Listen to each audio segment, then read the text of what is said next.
Olá, amados irmãos, sejam bem-vindos ao canal Carlos Bispo, e vamos direto para as informações. Deus Pai Mãe escreve sem rasuras, no livro do tempo. Mensagem de Chico Xavier. Por favor, não fique impressionada com a minha presença, nós formamos uma rede de resgate, e conforme você for escrevendo descobrirá quem eu sou, não há segredo que não venha a ser revelado. Eu sei quem vocês são. E se fôssemos esperar canais verdadeiramente limpos, este trabalho informativo não estaria sendo realizado. Como foi falado, vocês são divinos, são eternos, e esta consciência divina, vivendo para sempre, traz todos os registros e protocolos e não há como mentir para si mesmo. Eu vivi entre vocês e digo que aprendi muito com a humanidade. O outro está sempre ensinando o que podemos e devemos fazer e o que não podemos e nem devemos fazer. As lições são claras e nosso Deus Pai Mãe escreve sem rasuras no livro do tempo. Quem está trabalhando na rede de serviços, seja canalizando, editando ou estando à frente de outros serviços em prol da humanidade, que se cuide, que vigie e que fique vigilante, pois ninguém sabe a hora em que o ladrão do tempo pode surgir, com suas histórias mirabolantes distorcidas, onde pode jogar uns contra os outros, e na maioria das vezes é assim que consegue desmanchar grupos, bem formados, destruindo o que eles mesmos constroem. São tempos difíceis e decisivos onde cada um escolhe o caminho que deseja palmilhar, e uma vez tendo escolhido não há como reverter essa escolha, escolhido está. Cuidem de não fazer mal a nenhum ser vivente, pois isto ficará registrado nas páginas de suas memórias. O tempo gasto em fazer o mal é o mesmo tempo que se gasta fazendo o bem. E o que é fazer o bem? O mal é a ausência do bem, a escuridão é a ausência da luz e o ódio é a ausência do amor. O mundo de terceira dimensão é cheio de armadilhas, e até os escolhidos podem cair nas tramas desses seres, que desejam desafiar o absoluto, transformando-os em joguetes nas suas mãos. Todo trabalho nesta rede de resgate é bem-vindo desde que não aprisione nenhuma alma em tratamentos intermináveis sem deixar que a luz a cure, porque a mente deve ser desperta, e reconhecer o médico interno que realiza milagres, confirmando as palavras do amado Mestre Jesus: vós sois deuses e deusas, podem fazer o que eu faço, e muito mais. As religiões e outros segmentos fazem isto. Aprisionam as almas em tratamentos intermináveis, na Eucaristia e nos cerimoniais, e uma alma prisioneira não ascende para outras dimensões, perdendo o precioso tempo num constante vai e vem, sem sair do lugar. Sejam fiéis na proposta da reencarnação, vocês escolheram estar nesse lugar, com essas pessoas nestes tempos e ninguém é culpado das escolhas erradas que fazem. Compreendem agora a justiça divina? Não há um juiz que julga. Ele disse: com a mesma medida que julgarem e condenarem serão julgados, e condenados, pois esta é a forma mais correta, para se ensinar uma alma rebelde e desobediente. Eu sou apenas um ser que, por amar o Mestre Jesus, dedica totalmente sua vida no resgate de suas ovelhas.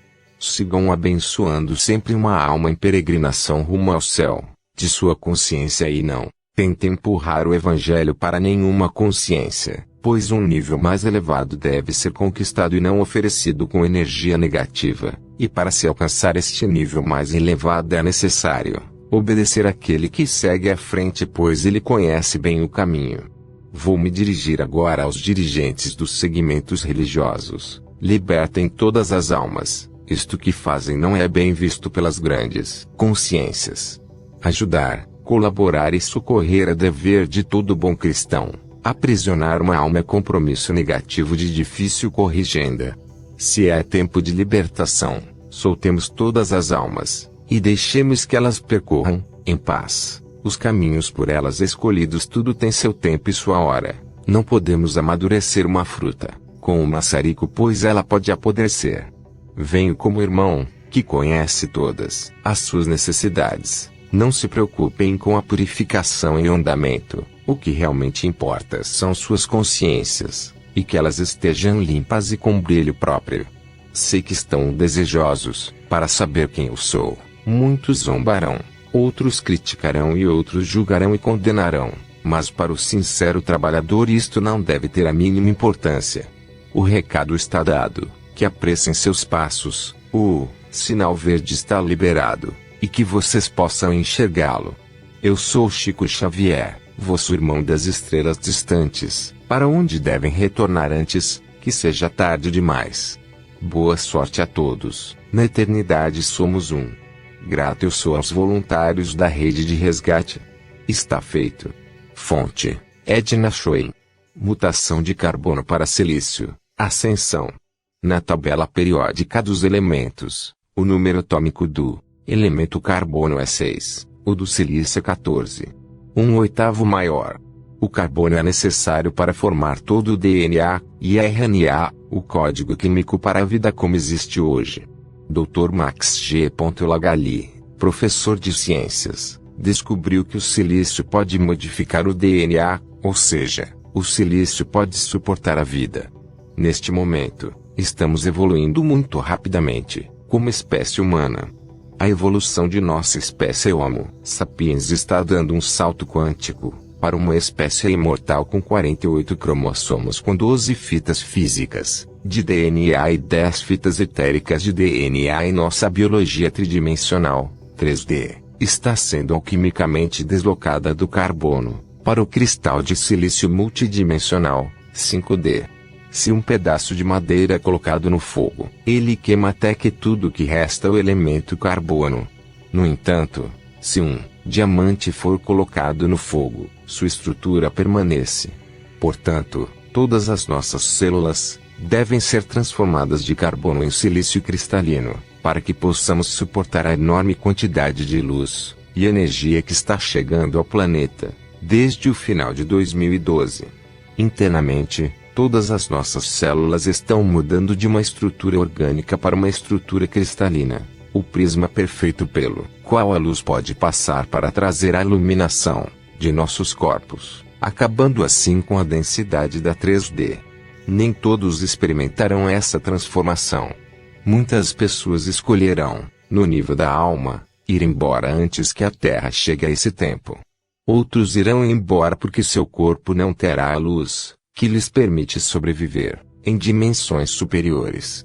Mas essas almas, cuja decisão é mudar sua estrutura celular de base de carbono para a forma cristalina, acompanharão a nova Terra Nova, Gaia na Idade de Ouro. E eles poderão ascender sem deixar seus corpos. Nunca na história deste universo, os seres deram este grande passo evolutivo, ao mesmo tempo e conscientemente. No final do ano de 2012, quando todo o sistema solar como um todo chegou ao fim de sua jornada de 26 mil anos, e o Sol, junto com seus planetas, foi colocado em perfeito alinhamento, com o Sol das Pleiades, Alcione, com Sirius, Orion, o centro da galáxia, o Nábico, e o buraco negro ali existentes. Como resultado da enorme atração gravitacional, viajamos em 7 dias 5 anos-luz, em direção ao sistema estelar de Sirius, que está na 5ª dimensão. Assim começou uma nova jornada galáctica, um novo ciclo cósmico, e um ciclo é um retorno através de algo. Se lhe acrescentarmos a palavra ascensão, torna-se um ciclo ascendente, que formará uma nova espiral para cima, um círculo que retorna à sua origem, mas uma oitava superior. Aqui começou os tempos em que o ser humano evolui de uma dimensão de consciência para outra, nos aspectos físico, mental, emocional e espiritual, estão cada vez mais curtos, mas agora não é um passo de um estágio evolutivo para outro, mas sim um salto de dimensão para outra, por isso é chamado de salto quântico. Nas mudanças evolutivas anteriores, o ser humano sempre permaneceu com seu DNA baseado no elemento carbono, na 3ª dimensão, e agora vem a mudança de seu DNA para o elemento silício, ou seja, a base do cristal de quartzo, o cristal ADN na tabela periódica dos elementos químicos. Podemos ver que, entre o número atômico do elemento carbono e o do silício, há uma diferença de 8, ou seja, uma oitava acima. Coincidência? Não. Não é coincidência, mas causalidade, porque tem causa e efeito. Um salto quântico acontece quando o átomo sofre uma modificação devido a forças externas, que o forçam a sofrer mutações internas e, portanto, modificá-lo estruturalmente, alterando sua morfologia para outros elementos. As partículas de luz, chamadas fótons, serão a causa dessa mudança no átomo da matéria na terceira dimensão 3D, cujas partículas estão vibrando a 9/10 da velocidade da luz, movendo para uma dimensão sutil, e frequências maiores que a velocidade da luz, onde a massa desaparece como tal. A morfologia do ser humano sofrerá mutação para o elemento silício, que é um elemento cristalino. Em grego, Cristo significa cristal, que representará um salto quântico de frequência, em uma espiral Fibonacci, que é a base da genética do ser humano, constituído por estruturas cristalinas. E é um salto, porque a mutação e a mudança do DNA não vão da terceira dimensão para a quarta, mas sim para a quinta. É um salto da terceira para a quinta dimensão. Por último, na filosofia mística a palavra Cristo significa um nível espiritual mais elevado, um nível que está além do nível comum do ser humano. E curiosamente, o DNA sofrerá uma mutação em direção ao silício, deixando de ser carbono, de modo que nossos corpos se tornam luminosos. Esse é o novo passo que estamos transitando, na hélice da ascensão, em direção à unidade, Deus. Fonte: Krasiva Soaba. Se gostou do vídeo, deixe seu like e compartilha. Muitas bênçãos e até a próxima.